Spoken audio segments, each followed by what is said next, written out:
Kristus cahaya dunia. Syukur kepada Allah.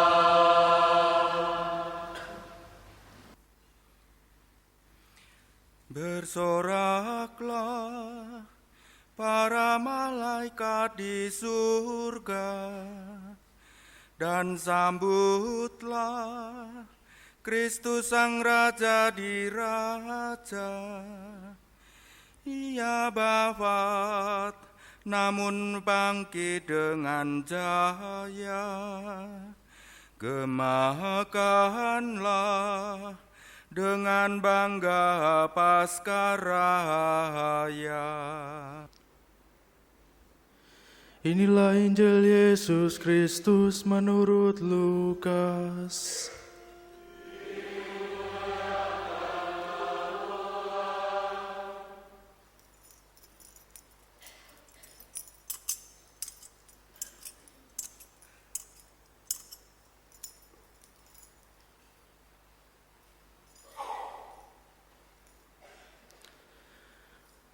Pagi-pagi benar, pada hari pertama dalam pekan, perempuan-perempuan pergi ke kubur membawa rempah-rempah yang telah mereka sediakan. Mereka mendapati batu sudah terguling dari kubur itu, dan setelah masuk, mereka tidak menemukan jenazah Tuhan Yesus. Sementara mereka berdiri termangu-mangu karena hal itu, tiba-tiba di dekat mereka ada dua orang berdiri mengenakan pakaian berkilau-kilauan. Mereka sangat ketakutan dan menundukkan kepala. Tetapi kedua orang itu berkata kepada mereka, "Mengapa kamu mencari Dia yang hidup di antara orang mati? Ia tidak ada di sini, Ia telah bangkit. Ingatlah apa yang dikatakannya kepada kamu ketika Ia masih di Galilea, yaitu bahwa Putra Manusia harus diserahkan ke tangan orang-orang berdosa dan disalibkan, tetapi akan bangkit pada hari yang ketiga." Lalu teringatlah mereka akan perkataan Yesus itu. Setelah mereka kembali dari kubur, mereka menceritakan semuanya itu kepada ke-11 murid dan kepada semua saudara yang lain. Perempuan-perempuan itu ialah Maria dari Magdala, Yohana, dan Maria ibu Yakobus. Perempuan-perempuan lain yang juga bersama dengan mereka memberitahukan hal itu kepada para rasul. Tetapi bagi para rasul, perkataan-perkataan itu seakan-akan omong kosong. Mereka pun tidak percaya kepada perempuan-perempuan itu. Sungguh pun demikian, Petrus bangun, lalu cepat-cepat pergi ke kubur itu. Ketika ia menjenguk ke dalam kubur, yang dilihat hanya kain kafan. Lalu ia pergi dan bertanya dalam hatinya, apa yang kiranya telah terjadi. Demikianlah Injil Tuhan.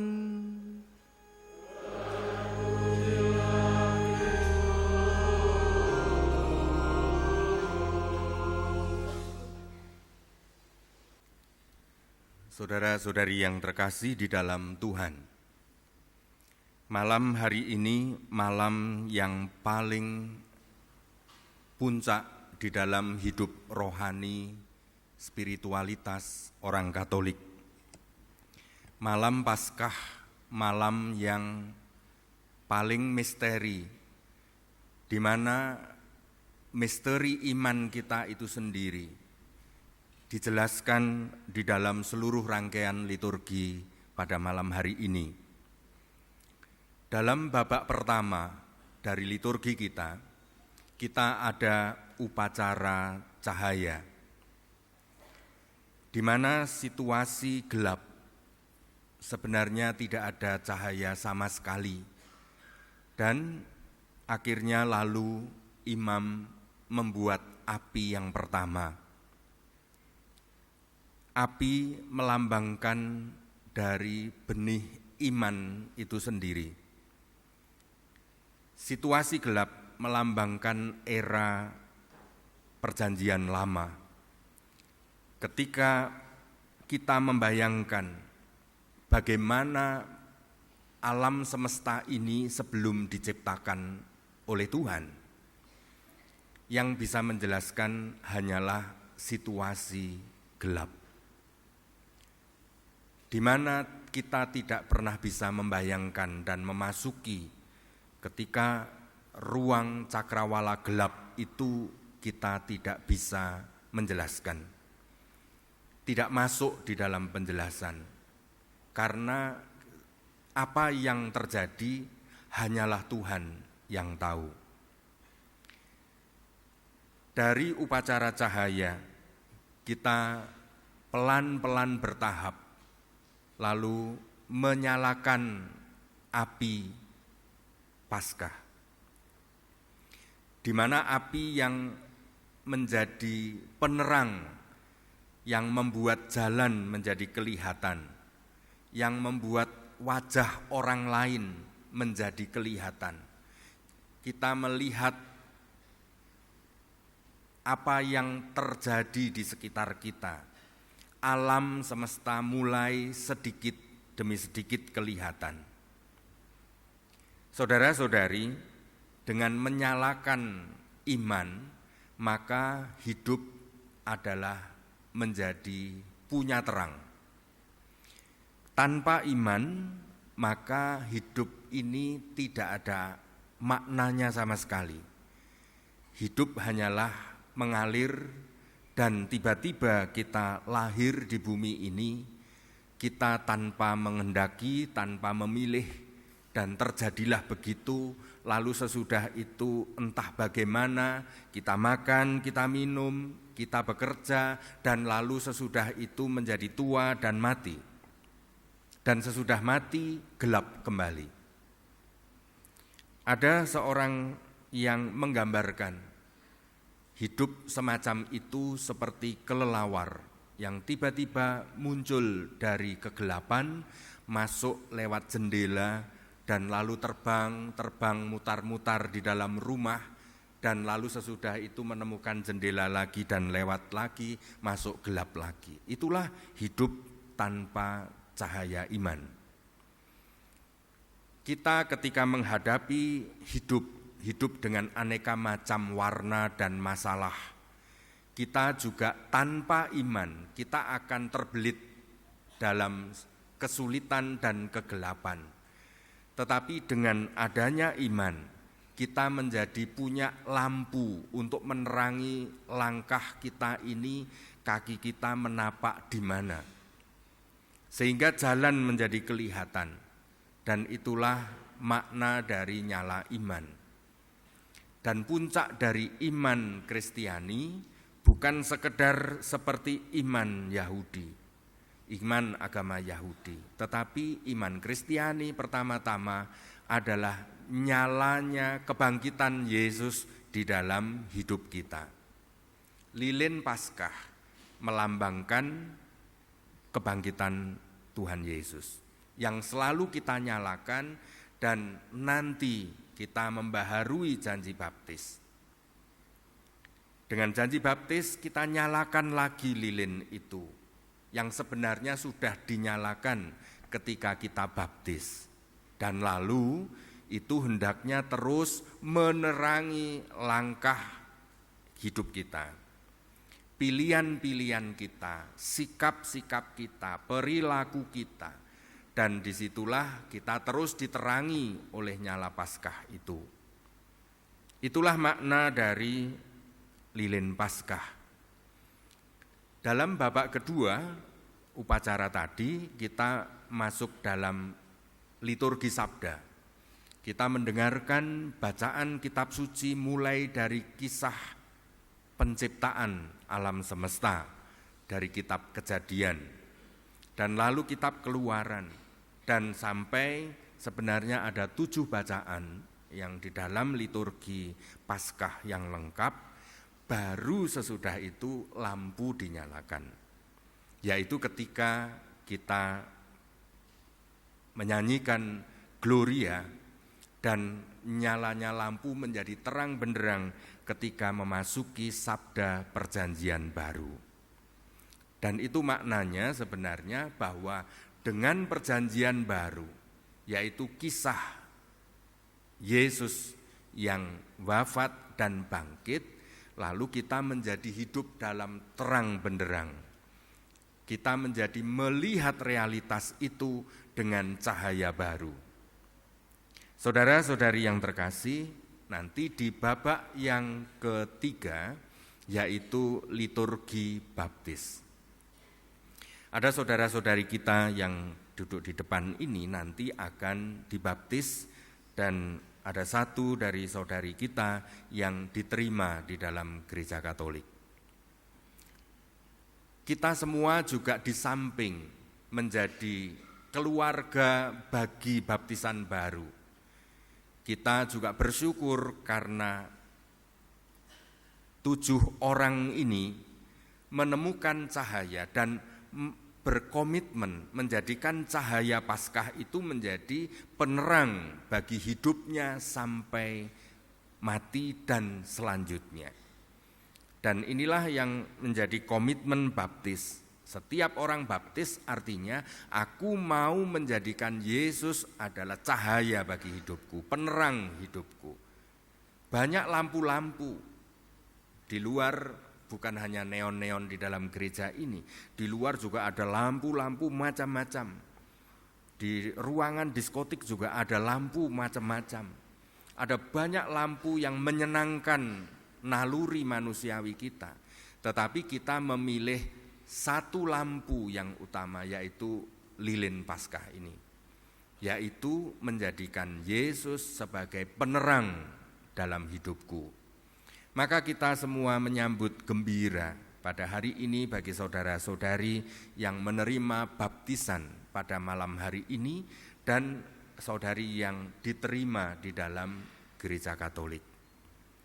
Maka ini adalah keluarga baru kita, dan kita diingatkan bahwa kita semua adalah orang yang sudah dibaptis, orang yang sudah menjadikan darah Yesus mengalir di dalam pembuluh darah kita. Maka mari kita hidupi khususnya semangat Paskah ini yang tema dalam APP kita renungkan selama 5 minggu berlalu, yaitu kita ini adalah murid-murid Yesus yang mau bersaksi. Kita semua dipanggil untuk menjadi saksi.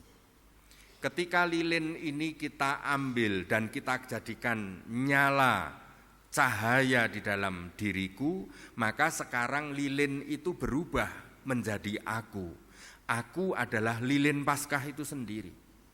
Dan dimanapun Anda berada, Anda menjadi cahaya Paskah yang menerangi kegelapan dunia ini. Hidup Anda memberi arti, memberi makna kepada sesama. Dan hidup kita ini, cara hidup kita ini kita tawarkan sebagai jalan kebenaran.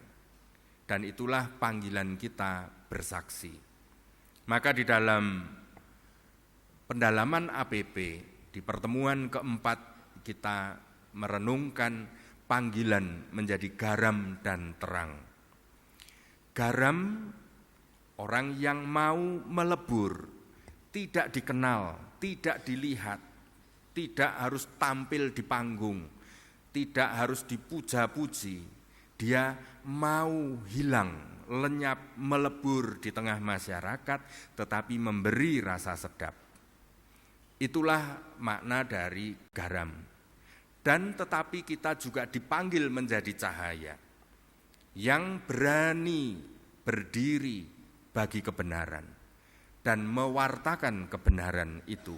Dan kebenaran tidak boleh disembunyikan. Maka kita adalah orang, kalau garam, spiritualitas garam kita hayati ketika Kamis Putih. Yesus yang merendahkan diri, membasuh kaki para murid. Dan pada Jumat Agung, Yesus justru di atas bukit, dengan di atas salib, dia menyalakan cahaya bagi seluruh dunia. Maka semua orang di sekitar Golgota pada waktu itu berhadapan dengan cahaya kebenaran itu. Maka tirai dalam bait suci terbelah menjadi dua. Yang ilahi tadinya disembunyikan di balik tirai, dengan wafat Yesus dan kebangkitannya lalu dibuka. Keilahian itu adalah menjadi memancar keluar dan menjadi milik setiap orang. Setiap orang dipanggil untuk menjadi ilahi karena menghadirkan cahaya Paskah ini.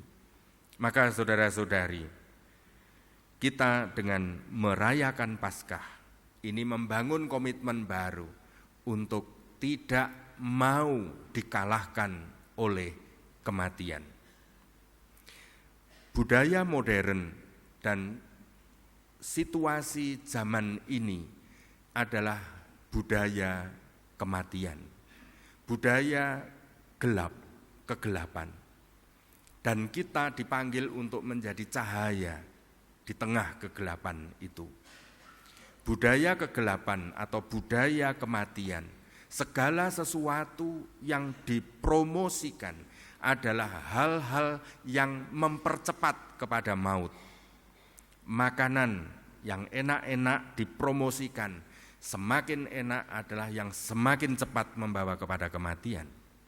Hiburan-hiburan dan segala yang ditampilkan di dunia ini, segala hobi dan segala renik-reniknya di dunia saat ini, semua berlomba-lomba untuk mempercepat kematian dan menghadirkan kematian di dalam kehidupan.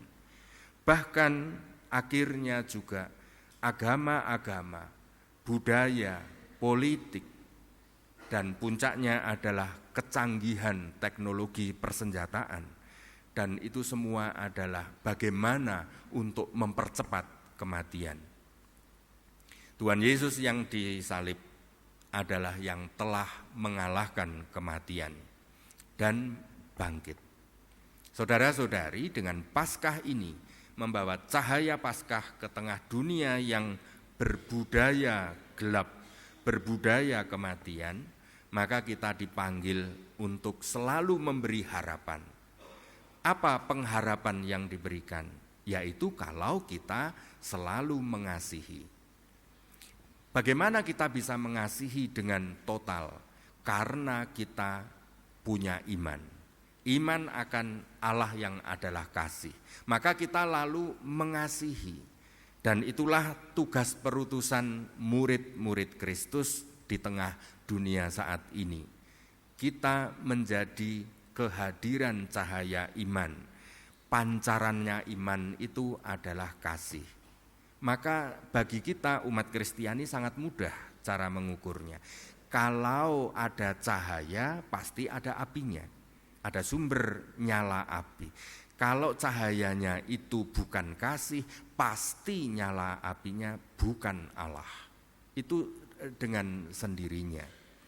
Dengan demikian yang terjadi bukan pengharapan, tetapi adalah keputusasaan, ketakutan, ancaman, dan selanjutnya.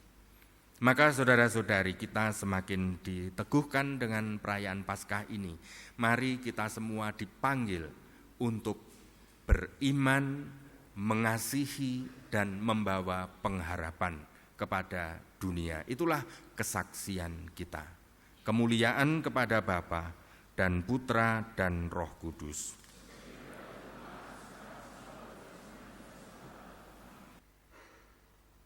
Kami mohon ya Tuhan, semoga dengan pengantaraan Putra-Mu, kuasa Roh Kudus turun ke dalam bejana ini.